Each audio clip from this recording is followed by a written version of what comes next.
pleased to be joined with Professor Peter O'Sullivannel from Australia. So thank you so much for taking the time to be here and talking with me a little bit about CFT, a little bit, about your research a little bit, how you live as a physio or work as a physio, Yeah, sure. And just to introduce you a bit deeper to the Hungarian audience. Yeah, cool. Hi, everybody. Thank you. Okay, now I need a cheat sheet. So the first question is going to be off topic, completely. Cool. So coming from New Zealand and living in Australia, what do you find the strangest in Europe? In Europe? In Europe or in any European country you visited. That's a really good question. Well, probably the age of the streets and the buildings, because we just don't have anything that old. Really? Yeah, so like, we're pretty young countries. Well, Aboriginal and Maori cultures, the indigenous cultures are very old. But, like your cathedrals and buildings are like beautiful and they've been there for years. We don't have that. Yeah. Okay, thank you. That's a pro for Europe. Yeah, it is, Okay, now to go towards the physio field. So how did the paradigm change impacted you emotionally? So how did you manage the uncertainty of having belief for so long and investing time and energy in the core stability, biomedical field and everything, and then leaving it behind for a completely unknown field? Really good question. So probably a lot of different things.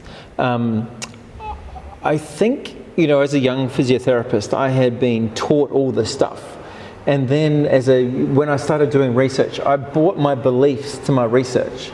But when we looked at the research data, we looked at the EMG, like what we were seeing on the data, it didn't fit with our belief. And I reckon pretty much every research project we have done, we have a hypothesis, you test the hypothesis, you learn something completely different that you didn't think. So truly reflective practice means that, science is about discovery. And you don't want to discover what you believe. The best thing is when you discover something you never thought of, because it changes how you think. And I suppose for me, I spent half my time in the clinic with people with, chronic and disabling pain problems, not just back, like any pain. And then the other half of my time doing research. And it's this lovely combination of going back to the clinic and realizing that I was blinded by my beliefs. And actually it's like I often describe it as like, when you've had a shower, the screen door is misty and you clean it, can see it clearly. So often our research has just made us see things more clearly. Okay, so basically research really helped to improve as a clinician as Massively, well. And test my own beliefs and realize actually the things I believe weren't evidence-based. And I needed to change my beliefs and then to go, well, how do I then change how I practice? So this constant push between change of practice. So I saw things in the clinic that then we tested in research, and then the research showed us that the things I thought was going on, we could see something, but it meant something else. So it was this constant to and fro, really, around adapting and changing, which is cool. I mean, I actually think I enjoy learning. I enjoy reflecting. I like changing. And so that's kind of part of a growth journey for me, of like going, actually, I'm not the clinician I used to be, and hopefully I'm a way better clinician than them, because I've been taught by my patients and I've been taught by the things I've learned. And would you say that this was the time when you get the rudimentary ideas of CFT, or that came way later? It's a really good question. So I think, there's so many different components to that, because we were starting to think or look at patients and going, actually people move really differently, and so we started looking at the movement patterns and we're like, it's not just about movement, it's actually these movement patterns reflect people's thoughts and their emotions. So people move a certain way because they're frightened, or they're distressed, or they think they're going to hurt themselves. And so what we were thinking was biomechanics was really behavior. So we realized that actually we had to start exploring. So we were doing studies going, what are you thinking? What are you feeling? And how does that influence how you move? And then we match those two things together and we go, hey, if someone's frightened, they move slower. They're more guarded. If they think they're damaged, they do that. So the behaviors are reflected in their beliefs. So Okay. it's part of that. It's a gradual journey, and I think the 218 paper where we did this trial in Norway, and at the end of the trial we're like, what are we going to call this? Like, what do we call it? Well, it's not CBT because it's very much functional. There's a cognitive component, there's a strong functional component. It's not just exercise and education because it's very different to that. There's a whole behavioural component. So we just came up with the term. We just made it up. Yeah, but it's catchy. So it is catchy, yeah. It's very good. And it kind of reflects what we do. Yes, definitely. Thank you. So it was kind of like over a few glasses of wine, I'm like, what do we call it? What name best reflects this? That's good, that's good.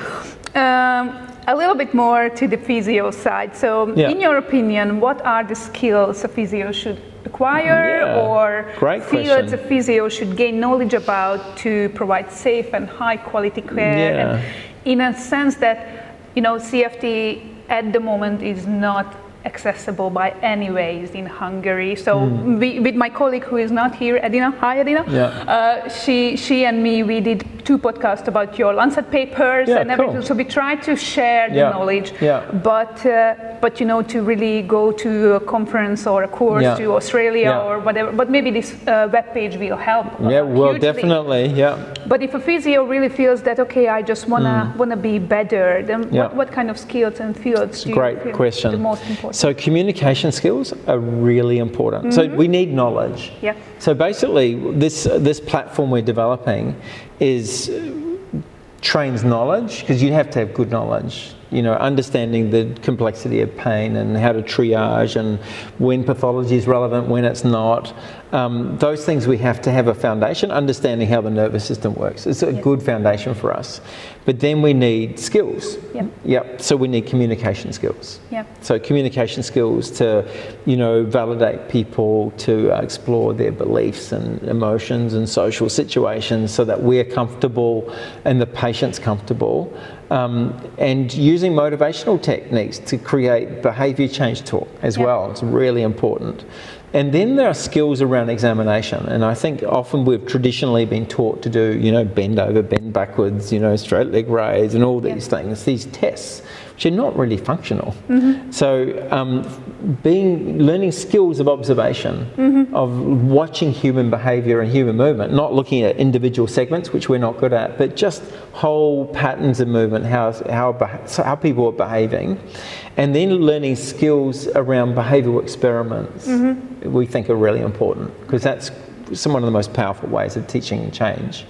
And then beyond that, coaching skills really, of like communication, of how to help people make sense of what's going on, building programs to get people back to the things they love, and then addressing lifestyle factors. So they're quite broad skills around knowledge, communication, behavioural examination, and then really coaching people. Quite a few skills, but that makes our job super cool. Yeah, absolutely. Because imagine if you had a boring job where it's just like one thing. I love my job because it is so much fun, and everyone is unique. And that's what the other thing I love in my work is I have no idea who will walk in my door and what the key dimensions are. And probably the other skill I missed is clinical reasoning. And clinical reasoning is that process of going, what are the most important things that I need to prioritise in the way I care for this person? That's a really important skill, and I think that's not often taught well. And would you specifically recommend like a trauma-focused therapy or a psychological therapy that teaches us physios how to behave when a patient gets a panic attack next to us? That's a really good question. Look, I think we see lots of patients who do have trauma, and so having an understanding of trauma-focused therapy is really smart. I reckon it's a really good idea. One of the things that we're doing in this educational platform is to try and build skills around these different domains, and we're kind of doing lots of work at the moment to do that, because we just see there's this field of psychology sits here. Physiotherapy sits here, and the patient's often sitting in the middle, and we're kind of missing something in between.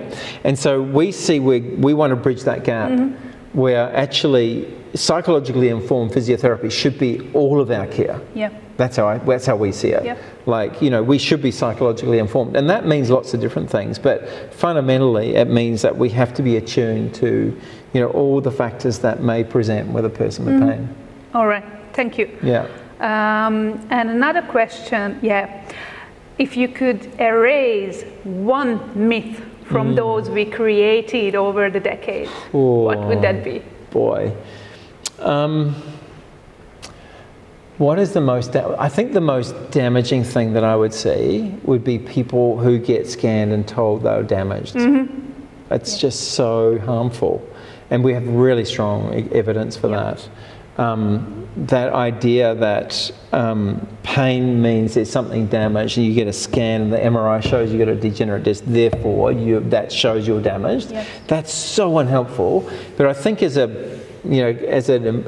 population of, you know, as communities of people, we have this belief that if it hurts, it's an equal measure of harm.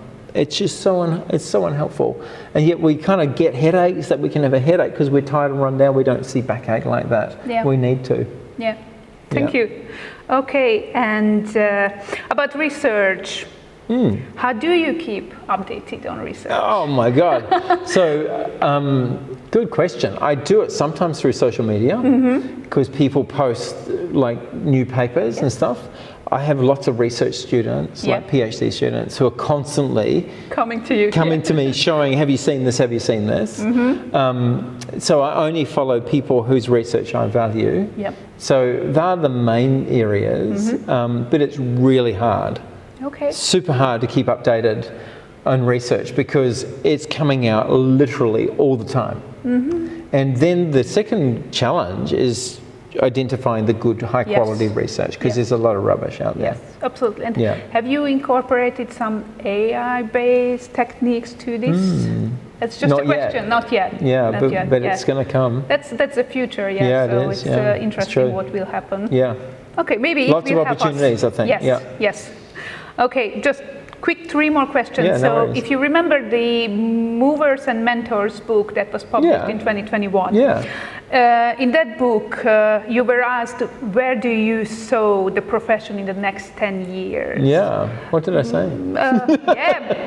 There is the critical junction and we need a new model of care. Basically, 100%. These were the... So you still agree with that? Or? Without a doubt. I think we're doing a terrible job caring for people with pain in our communities. You know, like I think we have a system that's not designed actually to care for them. You know, as physiotherapists, we come from this background of, you know, either doing hands-on stuff or exercises, which we can do quickly, but we actually realize that to actually care for a person who's disabled or distressed with pain, you can't do it in 20 minutes. So we need to change the way we care for people. We need to upskill clinicians to do it, and we need an empowerment model of health, which is consistent with all chronic health conditions. Like we need to train clinicians to do it. We need health systems to fund it so that we can deliver it. So we've got lots of challenges. And if we don't do it, some other profession will do it before us. That's so it can view. be the doom of physiotherapy if we don't. I think. Look, I'm naturally an optimist, and I see. I see a mix. I see a mix of between the optimists in my profession and those who just want to hang on doing the same old thing they did.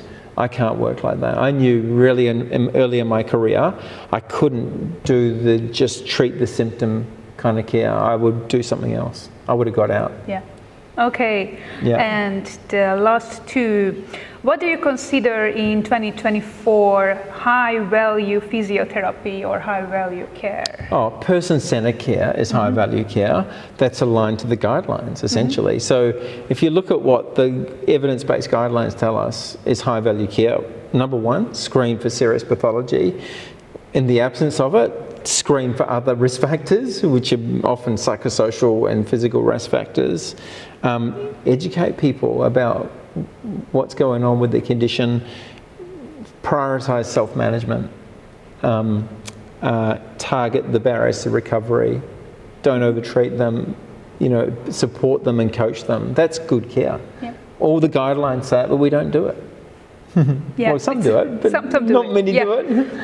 Yeah, and just a quick addition to this question that do you think that any so-called multimodal treatment like fascia-focused treatment, manual therapy, joint-focused treatment, core-focused treatment will ever add quality to a complex It's a good question. problem? Like, yeah, it's a great question. Like putting hands on people, and I think, you know, depends on what you define manual therapy, because I use my hands with patients, Yes. right? Yeah. That is a form of manual therapy, because we kind of got it in our head stuck in this idea that manual therapy is lying someone on the bed and Yes. doing something to them. Yes. We don't see manual therapy as facilitating feedback. You know, that is a form of manual therapy, reassurance, facilitation. So I would say I see a much broader understanding of manual therapy. You know, think of Mulligan techniques, that's movement, mobilization with movement. Well, what's about facilitation with movement? Yes. It's really no different. yes. So I think we need a much broader understanding of what manual therapy is, because there's no doubt therapeutic touch is powerful, but it can also be limiting. So in the Restore trial, we had movement sensors on people. So we told the clinicians they couldn't do manual therapy, but they were all hands-on. That means they just couldn't lay someone on the bed and push on them. Yeah. They couldn't do it in the trial, and they still did well. Yeah. So I think it can be a choice, but it's not mandatory. Now, as a manual therapist, I still use manual therapy in some situations, particularly if there's a major barrier to movement and the person, but I use it purely to facilitate relaxation of the body, to reassure the person it's safe to move. And if we're using it like that, it's cool. That's cool. Yeah. Yeah. Okay. In terms of strengthening the core, you bet. If people are weak, you need to be strong. The core thing, I think people misunderstand me on the core. What I'm not into is teaching people to suck their bellies in all the time and hold their core tense all the time. It's not normal. Yeah. But to be strong in the core, that's something different. Yeah. That's good. And maybe being a little bit more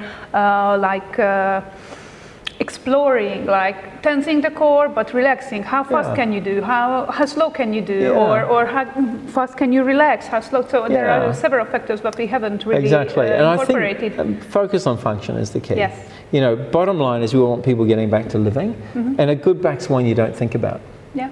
So we don't want people hypervigilant around their back and what their muscles are doing. We want people to go, you know what, I've got a back I can trust. I don't need to think about it. I trust it. All right, and the very last question is that where do you see the future? Where should we put the focus in research and in clinic in the next 5 to 10 years? Yeah, I think we have a lot of knowledge about what we have to do, but we need to do a lot of upskilling to get people to do it. That's where I think at the moment. We're also, our team is really interested. We use this as a model of care for pain. So be it neck pain or shoulder pain or hip pain or knee pain, we see this as a great model of care for pain. So we want to generalize that beyond the back, because we just used the back because it is such a big problem, to go, we'll start at the top and we'll work down. Yeah. Yeah. But we see implementation as really the key thing next. And models of co-care, we're really interested in that. It's really, really difficult people, how we work together with other care providers like psychologists to kind of support really complex cases. And that's a cool area. See some transition to adolescents, CFT? Yeah, you bet. Yeah. So we work with adolescents all the time. We have a cutoff just for ethics around 18 up, but caring for people, pain emerges often in adolescence, and but then you have to care within the family. It's just a slightly different dynamic. You bet. Okay. Thank you so much, Peter, for your time. Lovely to talk to you all. All right.